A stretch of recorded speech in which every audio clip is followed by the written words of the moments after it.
High বন্ধুরা, দেখো আজকে ডুমুর রান্না করাবো তোমাদের।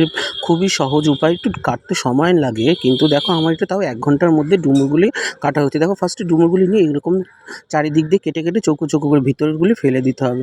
দিয়ে ডুমুরগুলি দেখো লবণ আর হলুদের মধ্যে আমি কেটে রেখেছি। রাখার পরে এখানে প্রেসার কুকার নেবে, নিয়ে ওই কাটা অংশগুলি সব প্রেসার কুকারের মধ্যে দিয়ে দেবে। দিয়ে আমি প্রেসার কুকারটা সেদ্ধ বসিয়ে দিয়েছি, 3টে সিটি দিয়ে নামিয়ে নিয়েছি। অলরেডি দেখো গলে গেছে, হাতে দিয়ে দেখে বোঝা যাচ্ছে যে না পারফেক্ট হয়েছে। তাহলে এবার কেটে নেব আমি মশলা তৈরি করার জন্য। আদা, জিরে, শুকনো লঙ্কা নিয়েছি, আর দেখো আলু কেটে নিয়েছি অলরেডি। আর মশলা তৈরি হয়ে গেছে, দেখো টমেটো কুচি করে নিয়েছি। এই যে আলুগুলি কাটা হয়ে গেছে আমার, পরিষ্কার করে নেওয়া হয়েছে। এইবার আমি আজকে এইটা রান্না করব পুরো ঘি দিয়ে। দেখো ঘি অলরেডি কড়াইতে বসিয়ে দিয়েছি গরম করে। কড়াইতে বসিয়ে দেওয়ার পরে দেখো এখানে আমি নিয়েছি শুকনো লঙ্কা, তেজপাতা এবং গরম মশলা দিয়ে ভালো করে মানে একটু ফোড়ন দিয়ে দিতে হবে।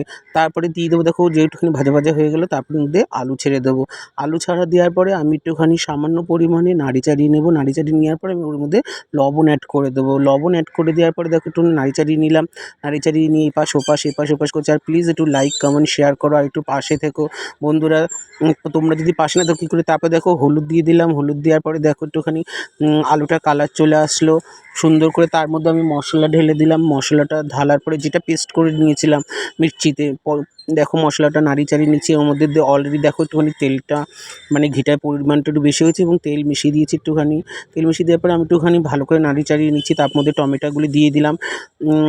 দেওয়ার পরে দেখো এখানে নাড়ি চাড়িয়ে নিচ্ছি। নাড়ি চাড়িয়ে নেওয়ার পরে দেখো একটু ভালো করে যখন একটুখানি তেলটা ছেড়ে দিয়েছে অলরেডি, তারপরে আমি ওই যে সেদ্ধ করা ডুমুরগুলি ওর মধ্যে দিয়ে দিয়েছি এক এক করে, একটু চিপড়ে চিপড়ে একটু গলে গলে মানে যাতে একটুখানি গলা গলা ভাবটা হয়।